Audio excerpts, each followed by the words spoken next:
Well, I think I'd like to sign on to the same list. I think James has presented this well and done excellent work, and the appeal makes great sense, and I would encourage the council to support the appeal. It's the obvious first step. This does, however, represent probably, if not the largest, one of the largest long-term challenges to the character of our city that we will see. That there is an unholy alliance between ABAG, the League of Cities, and the nonprofit world that represents affordable housing. It should be clear to everyone that none of this will mean any affordable housing in Saratoga. A condominium that goes for $500,000 instead of $800,000 is still not going to be a place where a homeless family can relocate out of a shelter. Who's kidding who? There are other possibilities, but right now the fact that ABAG is controlled by the major cities, Oakland, San Francisco, San Jose, means that the cities like us that have essentially no voice. If this appeal is not successful, and perhaps if it is, I'd strongly encourage the council to work with staff. I know that the staff are following this issue in many ways very closely. Some small city like Saratoga has to take the lead and put together a coalition, perhaps of Bay Area, perhaps statewide. Bay Area would be easiest to start with.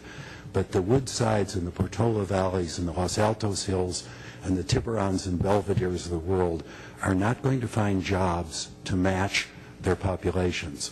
And they're not going to find housing without destroying the character of their communities. Those are also the communities that are bedroom communities, and they have some muscle and some voice if you look at the individuals in those communities. Someone has to pull that together before irreparable harm is done with this direction.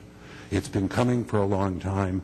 Everyone knows it's a sham. It's a sort of silly joke.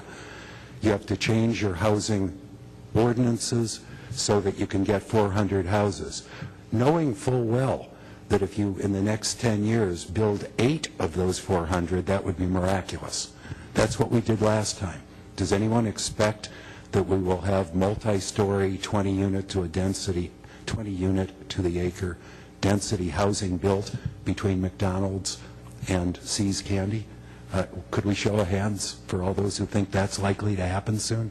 So it's a paper exercise, but it is only a matter of time till those same forces, ABAG, the League of Cities, part of the nonprofit world, gets together and starts saying it's not good enough that you changed your ordinances and went through this paper gymnastic exercise.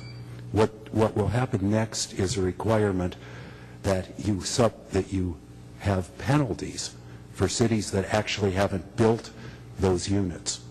And at that point, there will be real chaos. The time to deal with this is now. I would sort of hope that our city might take some leadership role in pulling together communities that have similar voices and similar concerns.